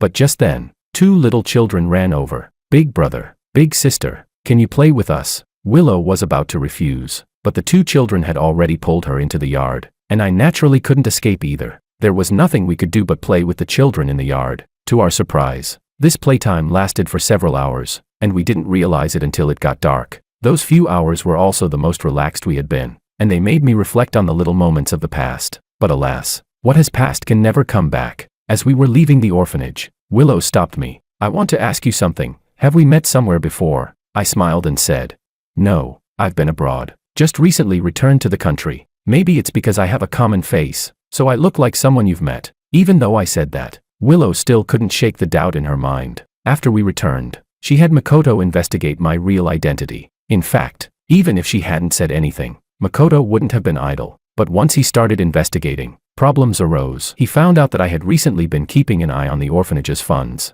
Not only that, but Pat and the others were also investigating the materials used in the Paradise Resort. The person behind all these issues was the same, Makoto. Damn it, they're forcing me into a corner. Fine. Since you want to play, I'll play to the end with you. While he was making his plans, a message suddenly popped up. After a long period of investigation, the truth about my real identity was gradually coming to light. Chapter 25. After seeing the message, Makoto froze for a moment before immediately laughing. Interesting. This is getting more and more interesting. It seems our grudge is about to be settled. He turned and approached Willow, saying he would take her to a place where she could find out David's true identity. Naturally, Willow didn't think twice and obediently got in the car with him. At the same time, Makoto sent me a false lead, revealing the location to me. The assistant furrowed his brow and said, Big brother, I have a bad feeling about this. I smiled slightly and replied, if it's a trap, then it's a trap. We'll have to face it eventually. Let's see what tricks he's trying to play. That said, I still contacted the law enforcement agency beforehand. After all, the chain of evidence was nearly complete, and it was time to close in on them. Now that they were delivering themselves to me, I couldn't afford to miss this opportunity. Makoto had chosen an abandoned factory on the outskirts as the meeting location. Willow, looking around at the dim surroundings, felt uneasy and asked, what are we doing here? Where's David? Makoto smiled and said, don't worry, he'll be here soon. Not long after, I entered the factory alone. When Makoto saw me, he laughed loudly. George, oh George, you really are something. You faked your death, fooled everyone, and now you're making a dramatic return. What a brilliant move. Hearing my name, Willow was shocked. You said what? He's George. Makoto nodded and said with a grin. That's right. This guy fooled all of us. He really thought we were fools. But it doesn't matter, because today, all our grudges will be settled. I sneered. Yes, Even if you didn't want to settle it, I wouldn't let it go. I threw all the evidence on the table, including the issues with the materials used at the Paradise Resort and the embezzlement of funds from the orphanage. There were also some illegal operations and false accounting in the company, all pointing directly at Makoto. I said, finally, I can see what greed truly looks like in you. You really don't know when to be satisfied. I'm curious, though, what do you need so much money for? Are you planning to stuff it all in your coffin when you die? Makoto sneered coldly. You're quick with your investigations, but unfortunately, I'm one step ahead of you. He waved his hand, and dozens of thugs armed with clubs rushed out from all sides. In the blink of an eye, I was surrounded. Willow's heart skipped a beat. What are you going to do? Makoto laughed as he wrapped his arm around her waist. Willow, we have to deal with this guy today, or we'll have no good days left. Willow shook her head repeatedly. No, stop. Don't do anything rash. Makoto smiled and said, stopping is impossible. The arrow is already on the string. It has to be shot. This guy has to die today. He then looked at me. Before you die, is there anything you want to say? I smiled faintly and replied, I advise you not to do anything rash, or you'll regret it. Haha. This is hilarious. Just look at the situation now. Who's going to regret? He waved his hand, and the thugs rushed forward. I took a deep breath and charged into the crowd. My moves were bold and fierce, with no hesitation, and even when surrounded, I fought back fiercely. Willow watched anxiously from a distance, unable to do anything. As time passed, I began to tire and was slowly getting the upper hand. Bang! A muffled thud sounded as one of the thugs slammed a steel rod into my back. I staggered, almost collapsing to the ground. Makoto's lips curled into a faint smile. It's over now. Just as I was about to fall, a gunshot shattered the silence of the factory. Looking over, I saw my assistant, along with law enforcement, rushing in. Armed law enforcement officers quickly surrounded the scene, and these so-called thugs had no choice but to bow their heads obediently in front of them. This was the power of bloodline suppression. The team leader, coldly looking at Makoto, said, You're suspected of organizing a fight and several large-scale fraudulent transactions. Please come with us. Makoto knew full well that once he went with them, his life was effectively ruined. Suddenly, his peripheral vision caught sight of Willow, and he quickly pulled a knife from his chest and held her at knife point. Don't come any closer. If you take one more step, I'll kill her. Willow's face showed no panic, only deep despair and helplessness. She thought about how much she once relied on this man, and now, he was trying to kill her, and the person who truly cared for her had been pushed away. I quickly thought of a plan. Makoto, are you helping me get rid of this enemy? In that case, I have to thank you. You two are no good, so go ahead, and make sure everything ends here today. That way, everyone will be satisfied. Willow bitterly smiled. Go ahead, do it. In the moment when Makoto was distracted, I swiftly moved forward and placed myself between Willow and him. The result was that Makoto's knife was driven into my back, and blood began to pour out. I kicked out forcefully, sending him sprawling to the ground, but my vision grew blurry, and I lost consciousness. Chapter 26. I don't know how long it had been, but I finally regained consciousness, the smell of disinfectant filling my nostrils. When I opened my eyes, my assistant was standing in front of me. Big brother, you've finally woken up. You've been unconscious for 3 days and nights. You scared me to death, I asked. How's the situation? The assistant replied truthfully. It's all been handled. Makoto's been charged with multiple crimes and will spend the rest of his life in a small, dark cell. Ito's group has collapsed, but Lou's group doesn't have a good fate either. Makoto had already turned the whole group into a hollow shell. Now, if no one invests, Lou's group will follow in Ito's footsteps. After a moment of thought, I decided to act. Join forces with other investors and inject capital into Lou's group, but don't use my name. Just do it under the name David. Understood. Thanks to my intervention, Lou's group quickly overcame the crisis, but Willow resigned as president and transferred all her shares to me. According to my assistant, Willow decided to leave South City and devote herself to charity work in a remote mountain area. After thinking it over, I decided to send her off. At the airport, Willow was as radiant as ever, but compared to before, her face held more gentleness and a sense of relief. She said, George, I admit I was wrong before. I've wronged you, and I don't deserve to ask for your forgiveness. I betrayed you. I believed Makoto's lies. It was my own actions that led us into this situation. So, I want to build schools for children in the mountains. I hope this is a way to atone for my mistakes and find redemption within myself. I didn't say much more. I stepped forward and gave her a hug. I said, I wish you a safe journey. As I watched Willow's figure fade into the distance, I let go of the hatred in my heart and turned to embrace my new life. This wasn't just Willow's redemption. It was my redemption as well.